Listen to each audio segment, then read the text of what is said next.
অসমর প্রকৃতি প্রেমী রাইজলৈ आंतरिक प्रणाम।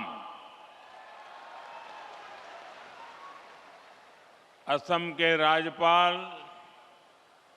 लक्ष्मण प्रसाद आचार्य जी, यहाँ के लोकप्रिय मुख्यमंत्री हिमंता बिस्वा शर्मा जी, केंद्र में मेरे सहयोगी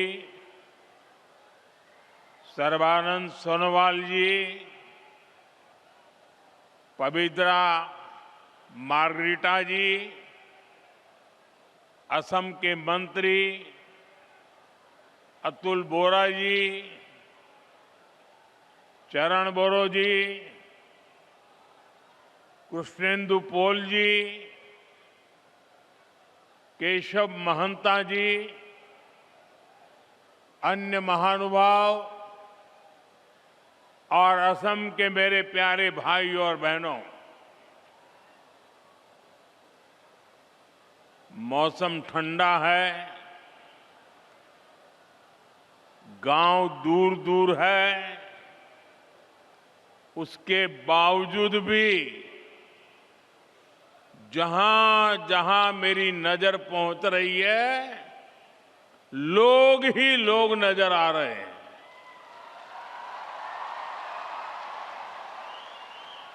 आप इतनी बड़ी संख्या में हमें आशीर्वाद देने आए हैं, मैं आपका बहुत बहुत आभारी हूं।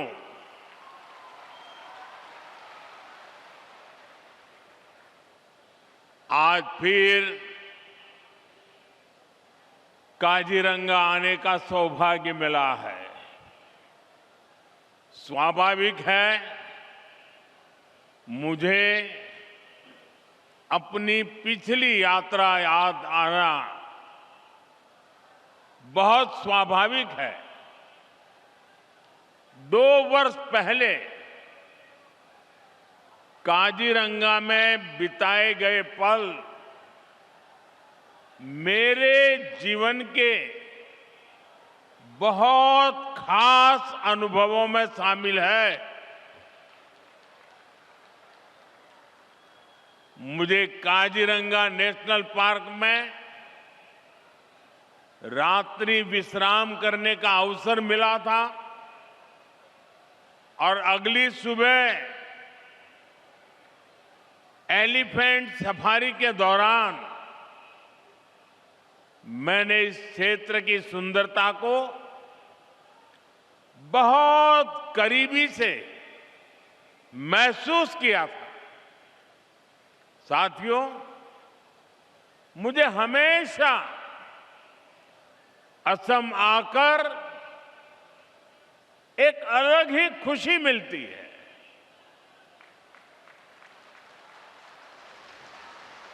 ये धरती वीरों की धरती है। हर क्षेत्र में अपनी प्रतिभा दिखाने वाले बेटे बेटियों की धरती है। कल ही मैं गुवाहाटी में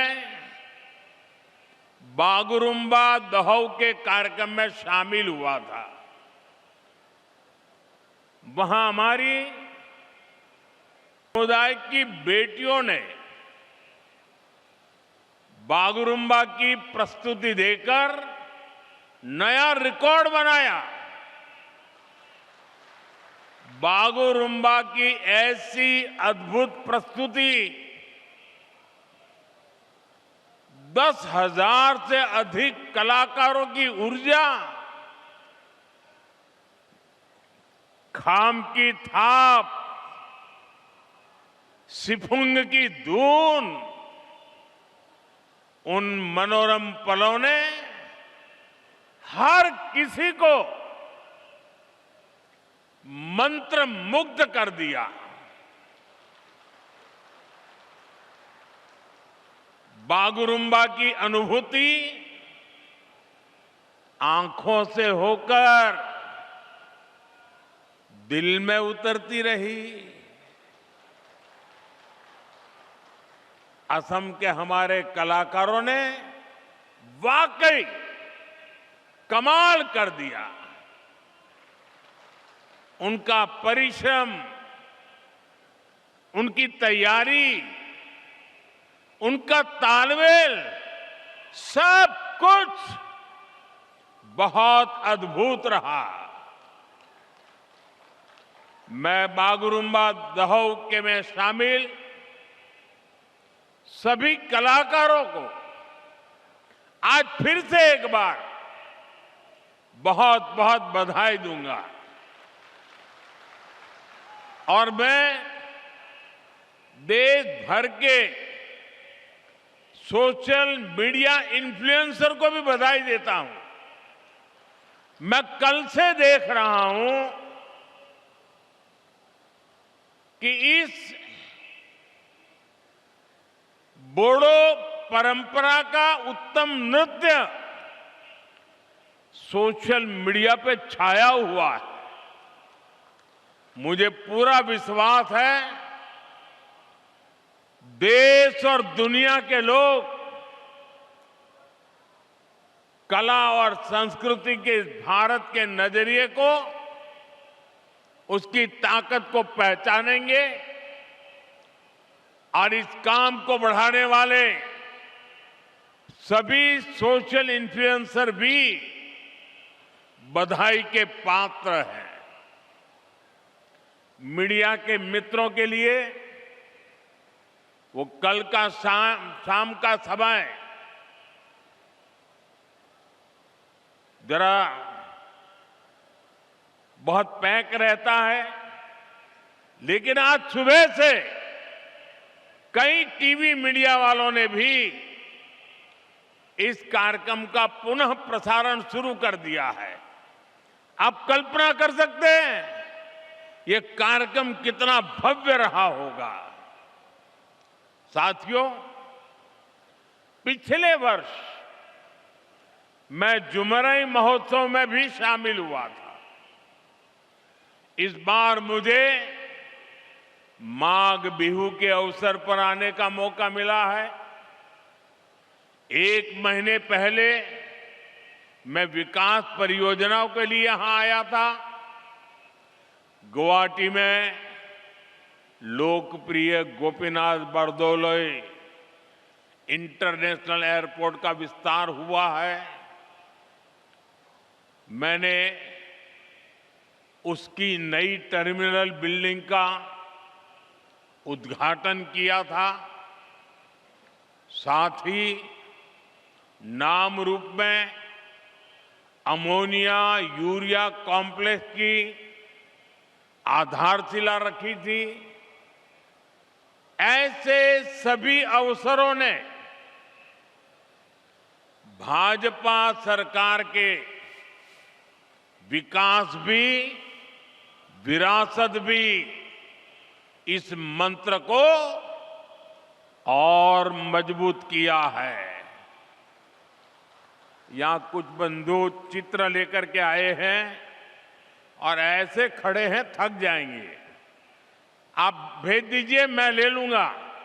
आप आगे कलेक्ट करवा लीजिए। एसपीजी के लोग, ऐसे जो लोग चित्र लेकर आए हैं उनसे ले। अगर पीछे आपका आता पता लिखा होगा तो मेरी चिट्ठी जरूर आएगी। इधर भी इस तरफ भी कोई नौजवान लंबे अरसे से कंधे पे कंधा खड़ा करके खड़ा है। मैं आप सब कलाकारों का धन्यवाद करता हूं। आपके प्यार के लिए, आपकी इस भावना के लिए मैं आपका आदर करता हूं।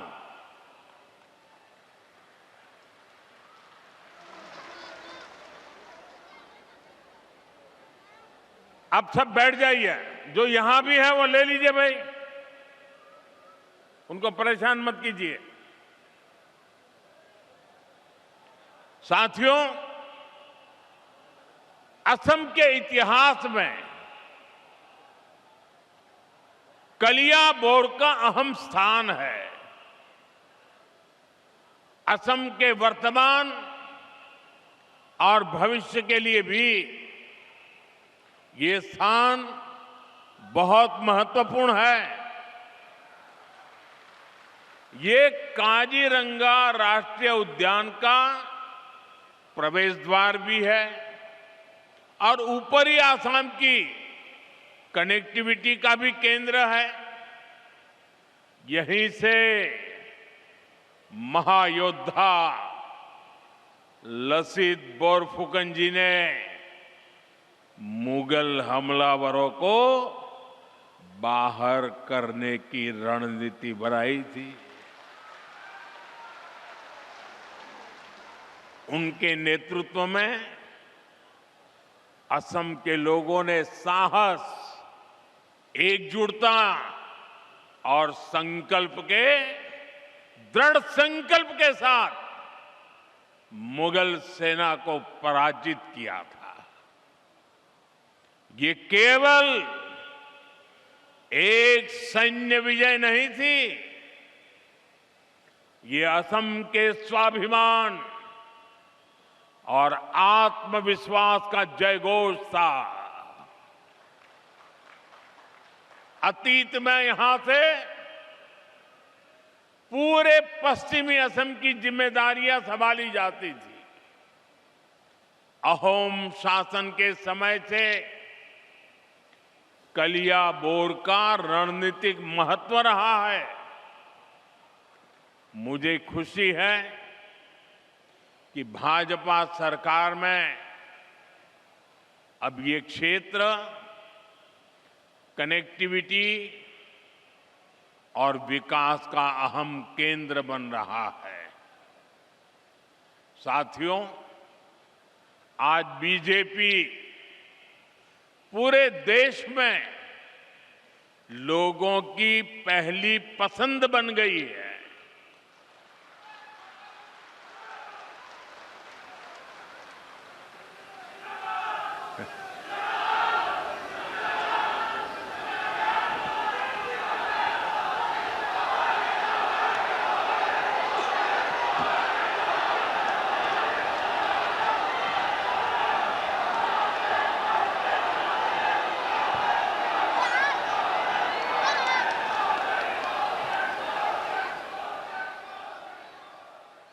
बीते 1-1.5 वर्षों से बीजेपी पर देश का भरोसा लगातार बढ़ता जा रहा है। हाल ही में बिहार में चुनाव हुए, वहां 20 वर्ष बाद भी जनता ने बीजेपी को रिकॉर्ड वोट दिए हैं, रिकॉर्ड सीटें जिताई हैं।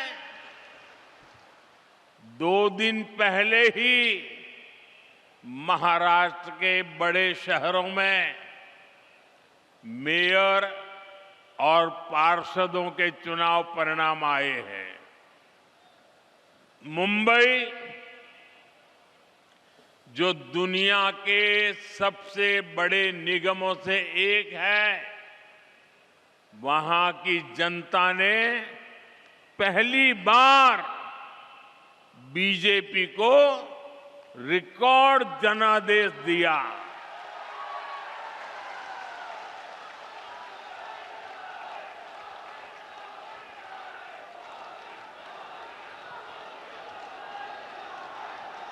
देखिए, जीत मुंबई में हो रही है, जश्न काजीरंगा में मनाया जा रहा है।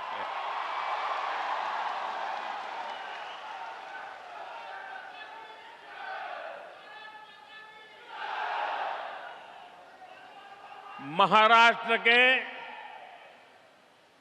अधिकतर शहरों की जनता ने बीजेपी को सेवा का अवसर दिया है। साथियों, इससे पहले दूर सुदूर दक्षिण में केरला की जनता ने बीजेपी को बहुत बड़ा समर्थन दिया है। वहां पहली बार बीजेपी का मेयर बना है।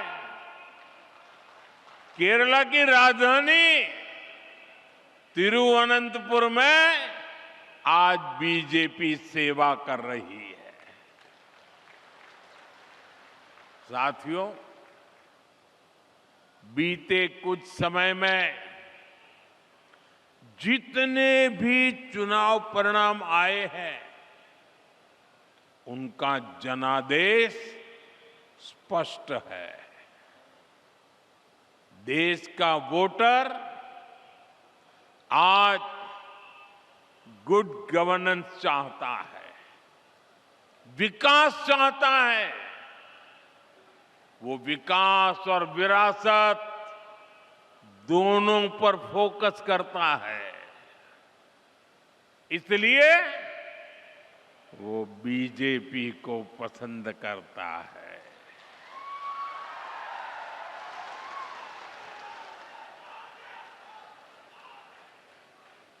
साथियों, इन चुनावों का एक और संदेश है। कांग्रेस की नेगेटिव पॉलिटिक्स को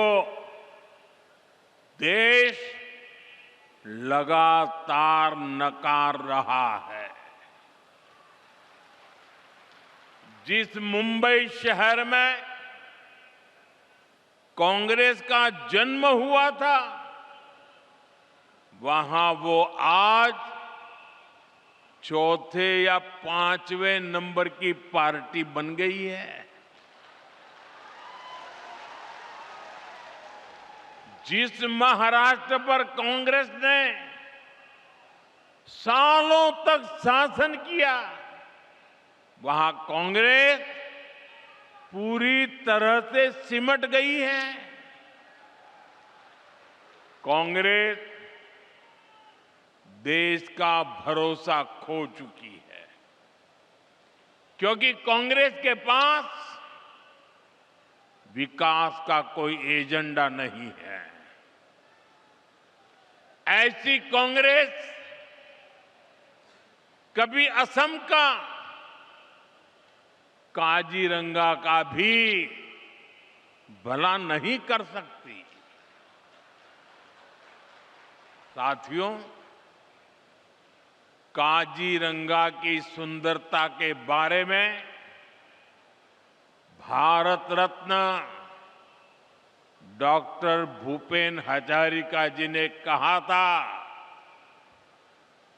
आमार काजीरंगा धन्यो।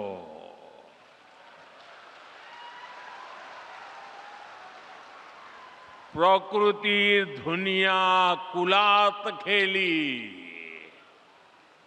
आमार मोर होल पुण्यो।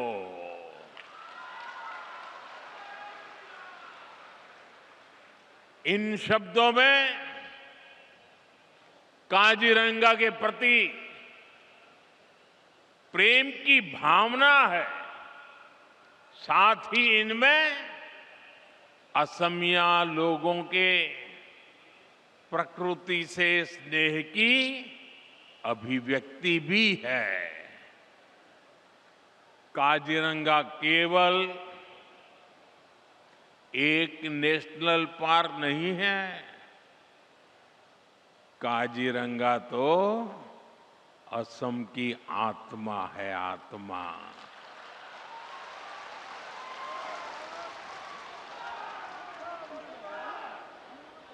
ये भारत की बायोडायवर्सिटी का एक अनमोल रत्न भी है। यूनेस्को ने इसे वर्ल्ड हेरिटेज साइट का दर्जा दिया है। साथियों, काजीरंगा और यहां के वन्य जीवों को बचाना केवल पर्यावरण की रक्षा नहीं है, यह असम के भविष्य और आने वाली पीढ़ियों के प्रति हमारा दायित्व भी है। और सिर्फ मोदी का नहीं, आपका भी दायित्व है। और इसी को ध्यान में रखते हुए आज असम की धरती से नए प्रोजेक्ट की शुरुआत हो रही है। इनका बहुत व्यापक प्रभाव होगा। मैं इन प्रोजेक्ट के लिए आपको बहुत बहुत बधाई देता हूं। साथियों, काजीरंगा एक सींग वाले राइनो का घर है। हर साल बाढ़ के समय जब ब्रह्मपुत्र का जलस्तर बढ़ता है, तब यही सबसे बड़ी चुनौती सामने आती है। तब वह वन्यजीव ऊंचे इलाकों की तलाश में निकलते हैं। इसी रास्ते में उन्हें नेशनल हाईवे पार करना पड़ता है। ऐसे समय में राइनो, हाथी और हिरण सड़क के किनारे फंस जाते हैं। हमारा प्रयास है कि सड़क भी चलती रहे और जंगल भी सुरक्षित रहे। इसी विजन के तहत कलियाबोर से नुमालीगढ़ तक लगभग 90 किलोमीटर लंबा कॉरिडोर तैयार किया जा रहा है। इस पर लगभग 7,000 करोड़ रुपए खर्च किए जाएंगे। इसमें लगभग 35 किलोमीटर लंबा एलिवेटेड वन्य जीव कॉरिडोर भी बनाया जाएगा। यहां गाड़ियां ऊपर से गुजरेगी और नीचे वन्य जीवों की आवाजाही बिना किसी बाधा के बनी रहेगी। एक सींग वाला राइनो हो, हाथी हो या बाघ, इनके पारंपरिक मूवमेंट रूट्स को ध्यान में रखकर डिजाइन को तैयार किया गया है।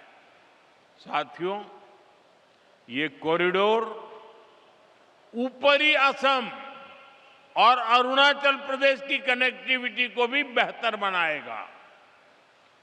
काजीरंगा एलिवेटेड कॉरिडोर और नई रेल सेवाओं से असम के लोगों के लिए नई संभावनाएं तैयार होगी।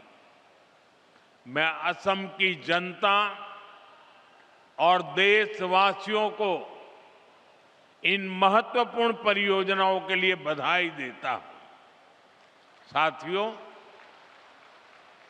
जब प्रकृति सुरक्षित होती है तो उसके साथ अवसर भी पैदा होते हैं। पिछले कुछ वर्षों में काजीरंगा में पर्यटकों की संख्या में लगातार बढ़ोतरी हुई है। होम स्टे, गाइड सेवाएं, परिवहन, हस्तशिल्प और छोटे व्यवसायों के माध्यम से स्थानीय युवाओं को आय के नए साधन मिले हैं। साथियों, आज मैं असम के आप लोगों की, यहां की सरकार की एक और बात के लिए खास तौर पर तारीफ करूंगा। एक समय था जब काजीरंगा में राइनो के शिकार की घटनाएं असम की सबसे बड़ी चिंता बन चुकी थी।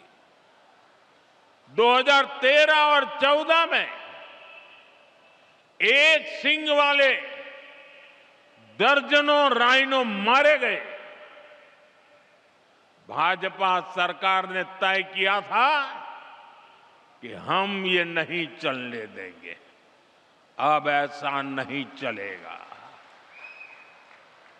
हमने इसके बाद सुरक्षा व्यवस्था को नए सिरे से मजबूत किया। वन विभाग को आधुनिक संसाधन मिले, निगरानी तंत्र सशक्त हुआ, वन दुर्गा के रूप में महिलाओं की भागीदारी बढ़ाई गई। इसका सुखद परिणाम भी सामने आया। 2025 में राइनो के शिकार की एक भी घटना सामने नहीं आई है और इसलिए आप सब और सरकार, हर कोई बधाई के पात्र है। ये भाजपा सरकार की राजनीतिक इच्छा शक्ति और असम के लोगों के प्रयास से संभव हुआ है। साथियों, लंबे समय तक एक सोच ये बनी रही कि प्रकृति और प्रगति एक दूसरे के विपरीत है। कहा जाता था कि ये दोनों साथ नहीं चल सकते, लेकिन आज भारत दुनिया को दिखा रहा है कि ये दोनों साथ साथ आगे बढ़ सकते हैं। इकोनॉमी भी, इकोलॉजी भी। पिछले एक दशक में देश में जंगलों और पेड़ों का कवरेज बढ़ा है। लोगों ने एक पेड़ मां के नाम अभियान में बढ़ चढ़कर हिस्सा लिया है। इस अभियान के तहत अब तक 260 करोड़ से अधिक पेड़ लगाए जा चुके हैं। 2014 के बाद देश में टाइगर और एलिफेंट रिजर्व की संख्या बढ़ गई है। प्रोटेक्टेड एरिया और कम्युनिटी एरिया में भी बड़ा विस्तार हुआ। जो चीते भारत से लंबे समय पहले विलुप्त हो गए थे, उन्हें अब वापस लाया गया है। आज चीता लोगों के लिए एक नया आकर्षण बन गया है। हम वेटलैंड कंजर्वेशन पर भी लगातार काम कर रहे हैं। आज भारत एशिया का सबसे बड़ा रामसर नेटवर्क बन चुका है। रामसर साइट्स की संख्या में, उसके हिसाब से भारत दुनिया में तीसरे स्थान पर है। अब हमारा असम भी दुनिया को दिखा रहा है कि कैसे विकास के साथ साथ हम अपनी विरासत को भी संभाल सकते हैं, प्रकृति की भी रक्षा कर सकते हैं। साथियों, नॉर्थ ईस्ट की सबसे बड़ी पीड़ा हमेशा दूरी की रही। दूरी दिलों की, दूरी स्थानों की। दशकों तक यहां के लोगों के महसूस होता रहा कि देश का विकास कहीं और हो रहा है और वे पीछे छूट रहे हैं। इसका असर केवल अर्थव्यवस्था पर नहीं पड़ा, बल्कि भरोसे पर भी पड़ा। इस भावना को बदलने का काम भाजपा ने किया। डबल इंजन की सरकार ने नॉर्थ ईस्ट के विकास को प्राथमिकता बनाया। रोडवेज, रेलवेज, एयरवेज, वोटरवेज के माध्यम से असम को जोड़ने पर एक साथ काम शुरू हुआ। साथियों, जब हम रेल कनेक्टिविटी बढ़ाते हैं तो इसका फायदा सामाजिक और आर्थिक दोनों स्तरों पर होता है। इसलिए नॉर्थ ईस्ट के लिए कनेक्टिविटी का विस्तार बहुत महत्वपूर्ण है, लेकिन कांग्रेस ने कभी इसकी परवाह नहीं की। मैं आपको एक आंकड़ा देता हूं। जब कांग्रेस की केंद्र में सरकार थी तो असम को बहुत कम रेल बजट मिलता था, लगभग 2000 करोड़ रुपए। अब भाजपा सरकार में इसे बढ़ाकर लगभग 10,000 करोड़ रुपए सालाना कर दिया गया है। अब मैं आपको पूछता हूं, ये आंकड़ा आपको याद रहा क्या? ये आंकड़ा आपको याद रहा क्या कि भूल गए? मैं फिर से याद कराता हूं। कांग्रेस के जमाने में असम को रेलवे के लिए 2000 करोड़ रुपया मिलता था। कितना? सबके सब बोलिए, कितना मिलता था? कितना मिलता था? कितना मिलता था? भाजपा सरकार आने के बाद असम को कितना मिलता है? 10,000 करोड़ रुपया। कितना? कितना? कितना? 10,000 करोड़ रुपया। यानी कांग्रेस जितना पैसा असम को रेलवे के लिए देती थी, भाजपा उससे 5 गुना ज्यादा पैसा असम को दे रहा है। साथियों, इस बढ़े हुए निवेश से बड़े पैमाने पर इंफ्रास्ट्रक्चर निर्माण हुआ है। नई रेल लाइनें बिछाने से, दोहरीकरण और इलेक्ट्रिफिकेशन होने से रेलवे की क्षमता बढ़ी है, लोगों के लिए सुविधाएं बढ़ी हैं। आज कलियाबोर से जिन 3 नई ट्रेन सेवाओं का शुभारंभ हो रहा है, वे भी असम की रेल कनेक्टिविटी में एक महत्वपूर्ण विस्तार है। वंदे भारत स्लीपर ट्रेन गुवाहाटी को कलकत्ता से जोड़ेगी। यह आधुनिक स्लीपर ट्रेन लंबी दूरी की यात्रा को और अधिक आरामदायक बनाएगी।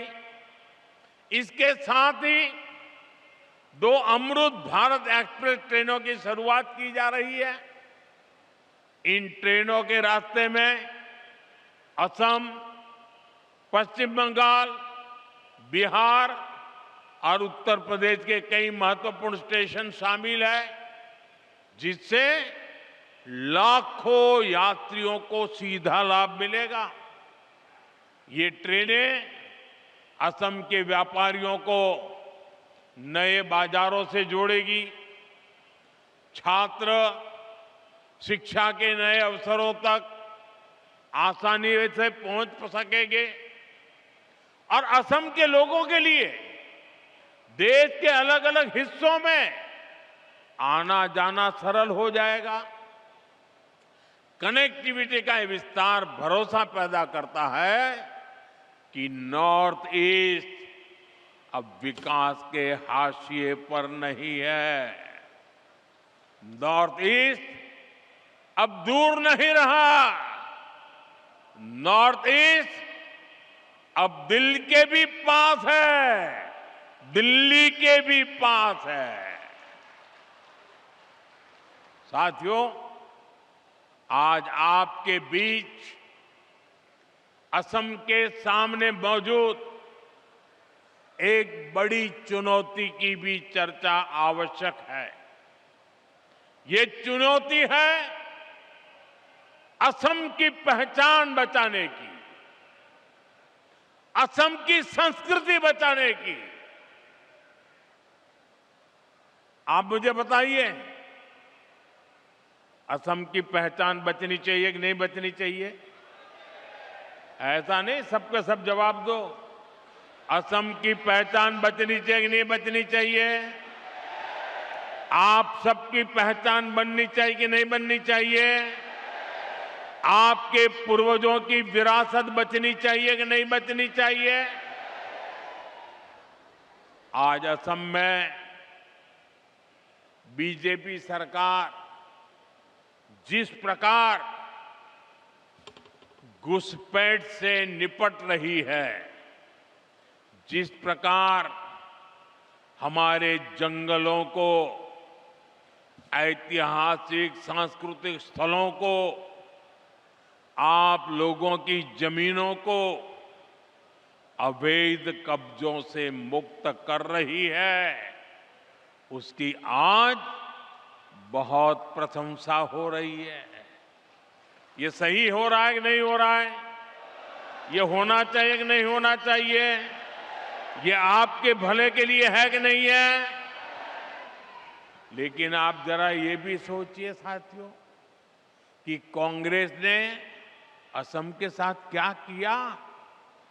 सिर्फ सरकारें बनाने के लिए, कुछ वोट पाने के लिए असम की मिट्टी को घुसपैठियों को सौंप दिया। कांग्रेस ने दशकों तक असम में सरकारें बनाई। इस दौरान लगातार घुसपैठ बढ़ती ही गई। और इन लोगों ने, घुसपैठियों ने क्या किया? इनको असम के इतिहास, यहां की संस्कृति, हमारी आस्था से कोई सरोकार नहीं था। इसलिए उन्होंने जगह जगह कब्जे किए। घुसपैठ के कारण एनिमल कॉरिडोर के कब्जे हुए, अवैध शिकार को बढ़ावा मिला, तस्करी और अन्य अपराध भी बढ़े। साथियों, ये घुसपैठिए आबादी का संतुलन बिगाड़ रहे हैं, हमारी संस्कृति पर हमले कर रहे हैं, गरीब का, नौजवान का रोजगार छीन रहे हैं, आदिवासी क्षेत्रों में धोखे से लोगों की जमीन पर कब्जा कर रहे हैं। ये असम और देश की सुरक्षा दोनों के लिए बहुत बड़ा खतरा है। साथियों, कांग्रेस से आपको बहुत सावधान रहना है। कांग्रेस की एक ही नीति है, घुसपैठियों को बचाओ, घुसपैठियों की मदद से सत्ता पाओ। पूरे देश में कांग्रेस और उसके साथी यही कर रहे हैं। बिहार में भी इन्होंने घुसपैठियों को बचाने के लिए यात्राएं निकाली, रैलियां निकाली, लेकिन बिहार की जनता ने कांग्रेस का सुपड़ा साफ कर दिया। अब असम की जनता की बारी है। मुझे विश्वास है असम की धरती से भी कांग्रेस को करारा जवाब मिलेगा। साथियों, असम का विकास पूरे नॉर्थ ईस्ट के विकास के लिए नए दरवाजे खोल रहा है। असम एक्ट ईस्ट पॉलिसी को दिशा दे रहा है।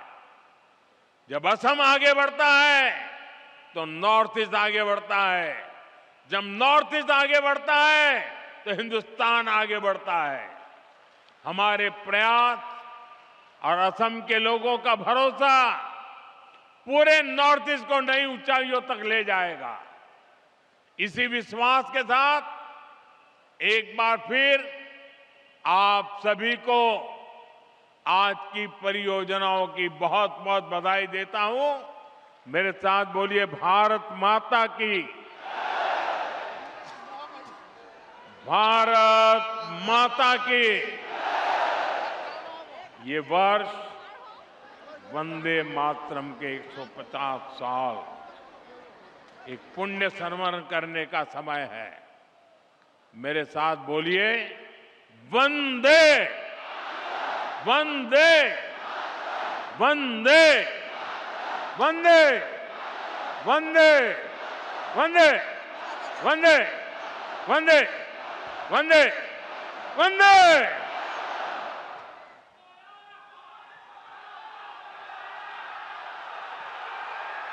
कोटि कोटि धन्यवाद परम आदरणीय प्रधानमंत्री जी।